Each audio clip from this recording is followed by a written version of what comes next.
بیت لگانے کے لیے ایک ایسے عظیم الشان خطیب جس کی کتابت کی مقبولیت آج پورے ملک میں ہے، جن کی کتابت کا سکہ آج رائج الوقت ہے، میری مراد حضرت علامہ مولانا مدارک حسین صاحب قبلہ مصطفی انجامعۃ الاشرفیہ مبارک پور ایڈیٹر مولانا اشرفیہ عربی یونیورسٹی مبارک پور سے میں گزارش کرتا ہوں کہ حضرت تشریف لائے اور اپنے بیانات سے مستفیض فرمائیں۔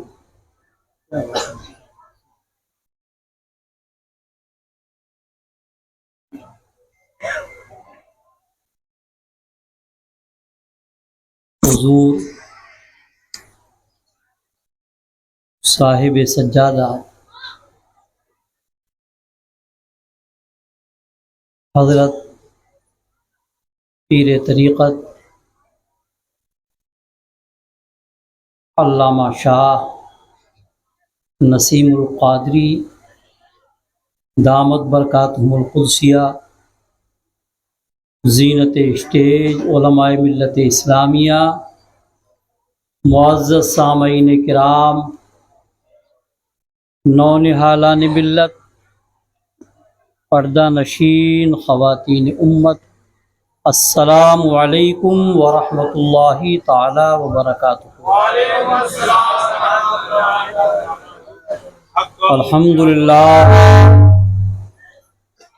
للہ نحمده ونستعینه ونستغفره ونؤمن به ونتوکل علیہ ونعوذ باللہ من شرور انفسنا ومن سیئات اعمالنا، من يهده اللہ فلا مضل له ومن يضلله فلا هادي له، ونشهد أن لا إله إلا الله ونشهد أن محمدا عبده ورسوله، أما بعد فأعوذ بالله من الشيطان الرجيم، بسم الله الرحمن الرحيم، قل إن كنتم تحبون الله فاتبعوني يحببكم الله، صدق اللہ العلی العظیم وبلغنا رسولہ النبی الامین۔ آئیے ہم اور آپ سب مل کر انتہائی عقیدت و احترام کے ساتھ آقائے کائنات فخر موجودات حضور سیاح لامکاں مالک کون و مکاں مختار دو جہاں خاتم پیغمبراں کی بارگاہ میں یہاں سے وہاں تک بآواز بلند جھوم جھوم کر پڑھیں، اللہم صلی علی سیدنا و شفیعنا و نبینا و حبیبنا و مولانا محمد و بارک وسلم، صلاۃ و سلام علیک یا رسول اللہ۔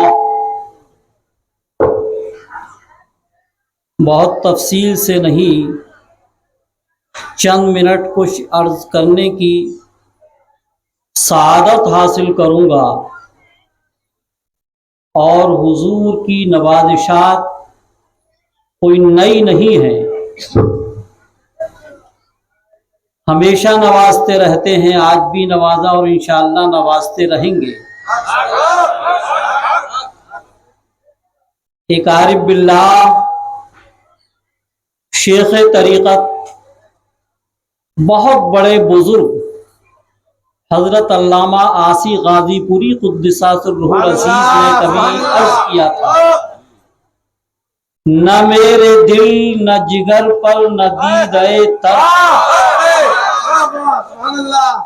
نہ میرے دل نہ جگر پر نہ دیدے تر پر، کرم کرے وہ نشان قدم پتھر پر، کرم کرے وہ نشان قدم تو پتھر پر، اور یا رسول اللہ تمہارے حسن کی تصویر کوئی کیا کھینچے، تمہارے حسن کی تصویر کوئی کیا کھینچے، نظر ٹھہرتی نہیں عارض منور پر، نظر ٹھہرتی نہیں عارض منور پر، اور پلا دے آگ کہ مرتے ہیں رندے ساقی، پلا دے آگ کہ مرتے ہیں رندے ساقی، کیا ضرور کہ جلسہ ہو حوض کوثر پر، کیا ضرور کہ جلسہ ہو حوض کوثر پر۔ اور ہر مسلمان کی تمنا یہ اخیر وقت ہے، اخیر وقت ہے آسی چلو مدینے کو، اخیر وقت ہے آسی چلو مدینے کو، نثار ہو کے مرو تربت پیمبر پر، نثار ہو کے مرو تربت پیمبر پر، اور غوث اعظم بمن بے سر و ساما مدد، غوث اعظم بمن بے سر و ساما مدد، قبلہ دی مدد کعبہ ایلا مدد، غوث اعظم بمن بے سر و ساما مدد، اور بگردہ بے بلا افتادہ کشتی، بگردہ بے بلا افتادہ کشتی، مدد کن یا معین الدین چشتی، مدد کن یا معین الدین چشتی۔ محترم حضرات، اللہ تعالیٰ نے ایک کم و بیش 1,24,000 انبیاء کرام الرسولان اعظام کو مبعوث فرمایا۔ آخری پیغمبر کی حیثیت سے ہم سب کے آقا و مولا حضور سرور کائنات صلی اللہ تعالی علیہ وسلم جلوگر ہوئے، اور آپ کے بعد اب قیامت تک کوئی نبی آنے والا نہیں ہے۔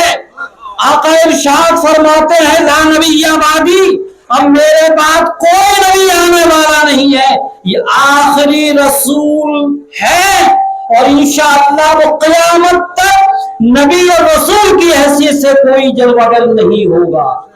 اللہ نے اپنے پیارے محبوب کو سراپا معجزہ بنا کر کے مبعوث فرمایا تھا۔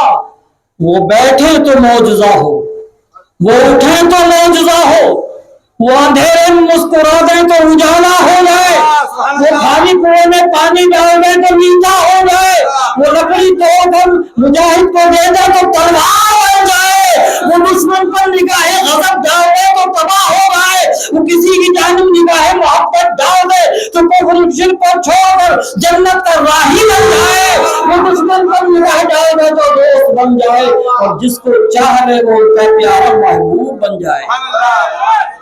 کون ہے رسول اعظم؟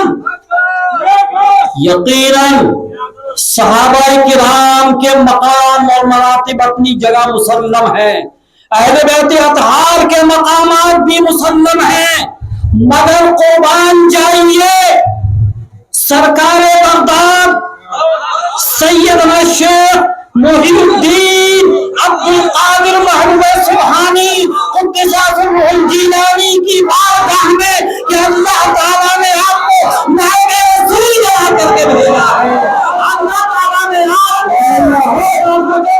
کی پہچان بنا کر کے بھیجا ہے، ان کی زندگی کی ہر کرامت رسول اعظم کا معجزہ ہی تو ہے۔ کون ہے غوث اعظم؟ تفصیل سے نہیں، مختصر وقت میں عرض کروں گا۔ کون ہے غوث اعظم؟ میرے آقا پیدا ہوئے، جس وقت پیدا ہوئے عرب کی تاریخ بتاتی ہے پورے عالم میں ہر گھر میں جو بچہ پیدا ہوا وہ لڑکا ہی لڑکا تھا، وہ فیضان تھا سرور دو عالم کا۔ مگر سرکار غوث اعظم جب جیلان کی سرزمین پر مقام نیف پر پیدا ہوئے تو پورے جیلان کے اندر ہر عورت کے لڑکا ہی لڑکا، وہ سرکار دو عالم تھے۔ کون؟ اللہ تعالیٰ نے ان کو انبیاء کرام میں بے مثال بنایا تھا۔ غوث اعظم بلا شبہ اولیاء کرام کے سردار تھے، ہیں اور انشاءاللہ رہیں گے۔ اپنے بعد اور پیارے آقا یقین انبیاء کرام، ارے پوری دنیا کا وجود ہی ان کے فیضان سے ہوا ہے۔ وہ جس طرف نگاہ ڈال دے تو اندھیروں میں اجالا ہو جائے، ویرانوں میں ہریالی چھا جائے۔ کیا مقام ہے میرے مصطفیٰ کا! مگر سرکار غوث اعظم رضی اللہ تعالی عنہ کیا مقام ہے!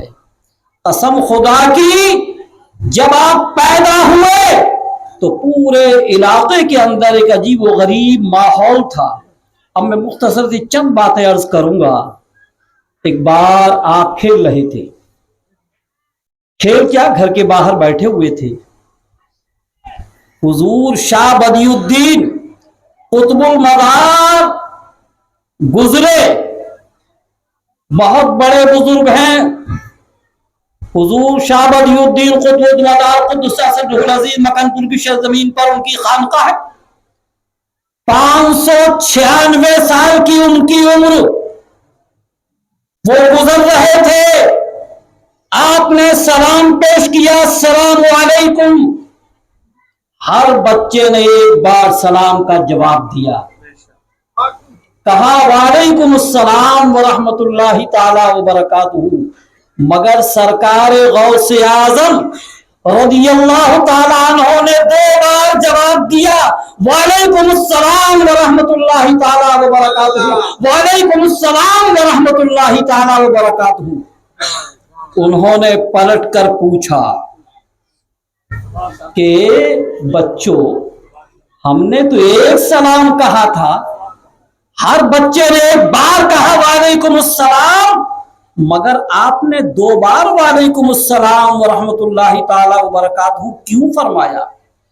تو سرکار غوث اعظم نے ارشاد فرمایا کہ بزرگ، آپ کو یاد نہیں، ایک بار اور گزرے تھے آپ، میں ماں کے پیٹ میں تھا تو آپ نے سلام کر کے گزرے تھے، وہ سلام کا جواب بھی میری طرف باقی تھا۔ ایک اس کا سلام ہے اور ایک آپ کے سلام کا جواب، ایک سلام کا جواب تھا اور ایک آپ کے سلام کا جواب ہے۔ کون ہے سرکار غوث اعظم؟ قسم خدا کی، اگر ان کی زندگی کا مطالعہ کرو، اور ہم جیسے مطالعہ کیا کر پائیں گے؟ میں تو خود حاضر ہوا ہوں سرکار بغداد کی بارگاہ میں، بہت خوش نصیب ہوں میں۔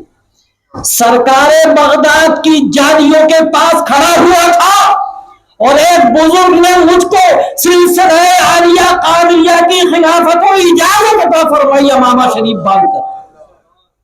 یہ معمولی خوش نصیبی نہیں ہے، اور تقریباً 2 سال پہلے کی بات ہے۔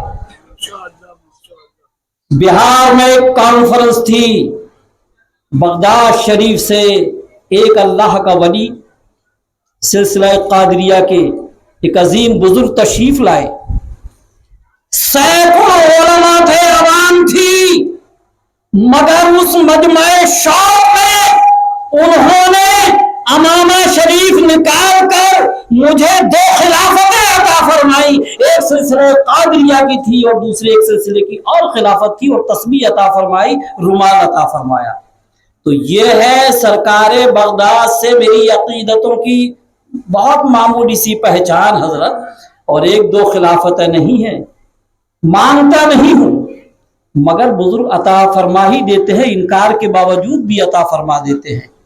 اب آپ دیکھیں کون ہے بغداد شریف میں۔ 18 برس کی عمر میں آپ نے عرض کیا اپنی والدہ ماجدہ سے، اے میری والدہ ماجدہ، میرا وقت کافی ہو چکا ہے، میں آگے تعلیم حاصل کرنا چاہتا ہوں، بغداد شریف میں بڑی اعلیٰ تعلیم ہوتی ہے، مجھے اجازت دے بغداد شریف چلا جاؤں۔ والدہ نے مسکراتے ہوئے ارشاد فرمایا، بیٹا تمہارے والد گرامی نے 80 دینار چھوڑے تھے، 40 دینار تمہارے بھائی کے لیے رکھے ہوئے، اور 40 دینار میں آپ کے لیے سل دیتی ہوں اندر، مگر اے بیٹا اب زندگی میں تو شاید ملاقات نہ ہو،